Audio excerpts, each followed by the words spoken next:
just had a little phone call. Dad, I'm stuck in a tank.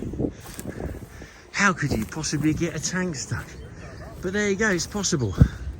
Barry's Abbott, bogged into its bollocks. I'm not walking through there, I'm going around here. So the trick now is to put a 432 behind it with some shackles and bits and pieces and gently edge it out. I've got they have hooks on the end of these chains. Yeah, clever, aren't they? Yeah, they'll if you assume driving position in the Abbott. Okay, we'll have a go. Here I am at CMG. I've had mixed reactions with this firm over the past. I've used them a few times and it's, well, you know, there we go. We won't go into that. But the red Discovery, which was stolen after I owned it 2 days, which I only bought for the injector pump, and it was the wrong bloody injector pump, it's now been recovered by CMG. Goodness knows why it was days before anyone told me I could come and collect it. We'll get into that later. And it's got no keys. Why I'm picking it up, because the storage charges are hundreds of pounds and the recovery charges, and the vehicle's worth fuck all now. They've damaged it and the keys are missing. So anyway, I thought I'd better come and pick it up anyway, keep the place tidy. Let's see what the experience is like. The yard man over there, top man, courteous, helpful, intelligent, told me everything I needed to know. Let's see how it develops. It's going on a treat. They've definitely had some fun in my Discovery. There's plenty of mud around it, and it's had a bit of a shunt on the front in the middle, and then it's had a big shunt on the corner, which is a bit of a bastard, and then it's got some damage on the door, and that was already there. Some damage on the door just there, and I don't think they've broken the window. I don't know about that. No, I don't think they've broken the window, it's just down. But without the keys, I've now got to spend a couple of hours smashing all the lock off it. All that's gone in 30 seconds. It's not quite like that. Yes, now we know the names of the people. We know where they come from. We know of at least 4 other crimes they've committed. And I can't believe the police just don't go and give them a bit of a feel, because it's open and shut. I mean, we've got video footage from 4 different places where they've been robbing, in 2 different vehicles with false number plates on them some of the time. It's not rocket science. It really isn't rocket science. Yeah, a little bit more maybe, a little bit more. Just keep me weight forward. Yeah, that'll do lovely. Fantastic. Hardly worth picking it up when you paid the charges, but you never know. If it all went to court, I might get some kind of recompense, because you never know. Whoa, I better put the handbrake on. Well, I've come to Cinter because it might be a lot easier to buy a key for the old Discovery rather than smash me knuckles to bits with the club hammer, getting all the shit off it to get it so as I can wire it and hot wire it. And what a lovely place this is. I might even book my motor in for a service. Very, very helpful people.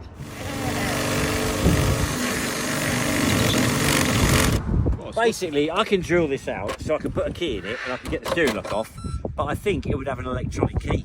And if so, I've got to spend about 200 quid to have a proper key done. So that ain't going to work, is it? Because it's not worth 200 quid. Shame, isn't it? Why can't people not thieve? And why can't the police just go and shoot them? Get your tactical squad out and shoot them all. They know where they live, they know their names, they get their photographs. They're a 3-man... Oh look, our cat's back. We've got it's a 3-man crime squad in the area doing everything. Why don't they just get rid of them? I thought I'd have some nice little huts made for the boys. So when it was raining in the yard, when it come down raining really hard, hey, don't I look after you, eh? Nice little hut when it's raining, eh? You can just nip in there till the main shower's off and then come back in. They're not very tall, are they? Not bad, they can get on their hands and knees, can't they, really? Yeah, they'll be happy with that. Got to look after your staff. It's back, and it's in one piece. It was a beautiful drive, and yes, quite looking forward to my next funeral, which sounds a bit of a daft thing to say, but yeah, it went very smooth. Dun, dun, dun, dun, dun, dun, dun. That's Dylan's house. I'm having a house too. We're all having a house. You can with an Army JCB loader. Bloody marvellous machine. Get that way. Okay, down you go then. Yep, down we go. Oh, there you go. There you go. That's how it's done. Dylan, can you push it across a bit, and then guide Dan backwards a little bit? He can go back on his lift now a little bit, so as it falls on top of the logs. You want to put that away from the fence? Because you go over the fence. Yeah, a little bit. Come down a bit more, we'll position it so they can run round the back of it if they like. Dogs like to do that kind of thing. Right, well, a bit of positioning on the old logs and we're away. You may have to bring them forward a little bit, Dylan.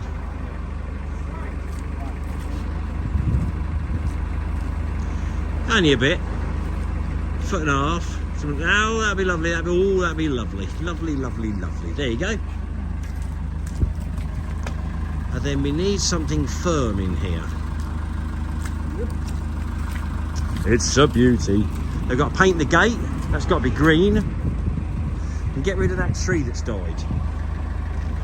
Dylan, you're wasted. You should be a landscape gardener. Well done. Bloody fantastic. Now that'll do. Right, down a bit, Dano. Dun dun dun dun dun dun dun. Now we really want the front end a bit lower, then any rain will come forwards, not backwards. Looking good. Oh, we can do that. We can push it in the mud. Ah, it's looking good. So I've moved today with everybody watching me. See you later, darling. I don't fucking think so. Actually. Basically, we've smashed the lock with the big hammer, and I've got the steering lock off, but there's this little piece here, and they can pop back on again. So when you drive along, suddenly the steering locks on. So it's really dangerous. So if any of you have to do a Land Rover like this, don't just rely on breaking the steering lock, because that can pop back on. These things here are called shear bolts. You see where it's very thin? If you try and put a spanner on that, when you try and undo it, that will shear off, and then you're knackered. But what you can do is vibration, and all you got to do is start hitting that, and then get your fingers on it. And if you keep twisting like that, I've had much experience with old cars and locks. There you go, see, shear lock. But in reality, you beat it with a hammer, get some vibration in it, and that bit there, although it would shear if you put a spanner on it, vibration will just get it out. What they needed to do was put a little bit of Loctite on there, but they're not too bright at Land Rover, sadly. Mr. Bosser, Gypsy will love you. Yeah, gypsies love me. There we go. So now at least I can park it up and wait for the big day when I would like to try and start it, but I don't think it's going to have it, is it? And we're just chatting to Kate, who's come along on a driving day. Is it a special birthday or anniversary or something like this? It was. I think it might have been a Christmas present. Ah, Christmas present. Slightly late. Slightly late. Well, you're gonna have a lot of fun because it's but it's muddy. It's very, very muddy. So we'll have to pick our place. Ashley this morning got stuck with some people. Not be in the bottom field. Well, not on the right. No, leave that to the deer. Yes. But all in all, it's going to be fun, but you're going to have to be very careful. And you've got your co-pilot there. You're going to be up in the turret, and you've got to go forward like that every now and again. Right? Practice that for me. Forward. Forward. I like it. He's done that before. There's a bit of military history there, I think. Well, yes. Kate, it's very nice to have you here. And Football game. then does it finish off with a car crash? It does. And what you got? It's a Peugeot. Excellent. French car. French Definitely car. dying. You've obviously had a French car. No. No, No, Never buy one. don't do it. Don't do I it. lived in France for a year, never buy one. No. Never driven one, but drive over one. Yeah. I have driven one. My first one Probably was only a high car. 06 and I loved it. Oh, yeah. Easy Keep her enough. safe. She's all loaded up. She's had a quick briefing. I ought to climb up before she goes roaring off. All of a sudden, it's got very, very windy. But yes, we are off. Second crash of the day. And Kate has let it slip that she thinks she's driven a 432 many years ago up in Norfolk. But she said it was very dry back then, which it is definitely not dry here. It's the complete opposite. Absolutely spot on driving so far. Spot on.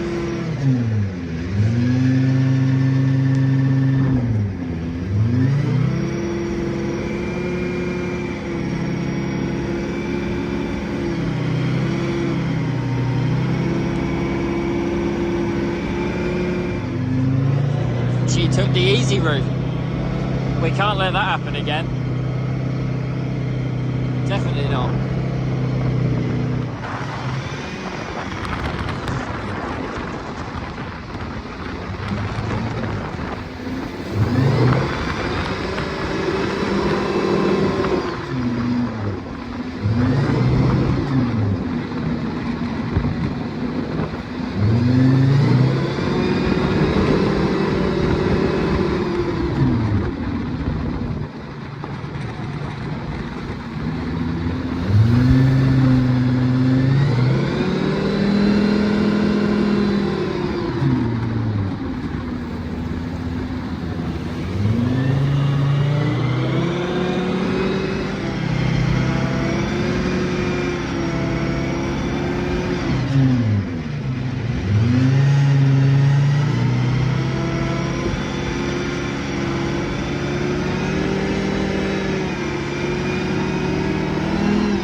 Making our own course now.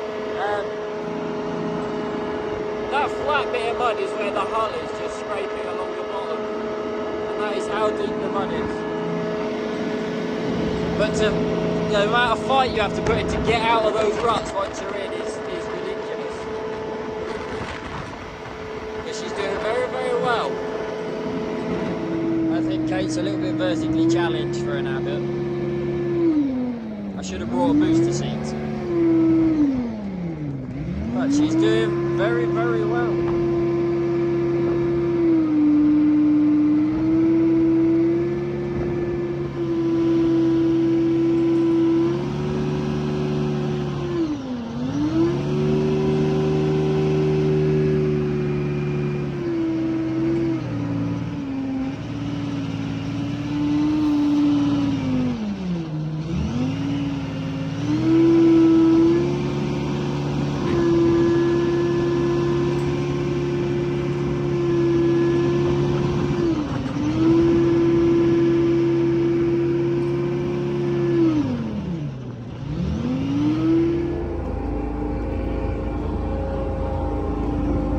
More power!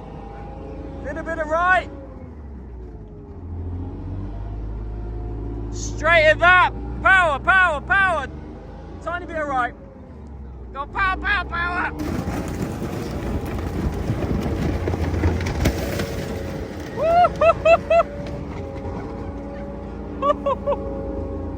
Remarkable. And stop. That'll do. Well, that was a bloody brilliant crash, I've got to be honest. As far as how much you can brake in one go, I think that takes the record, doesn't it? Yeah, bloody hell. Plenty of parts left on it. Easy access for the spring. And lights. Well done.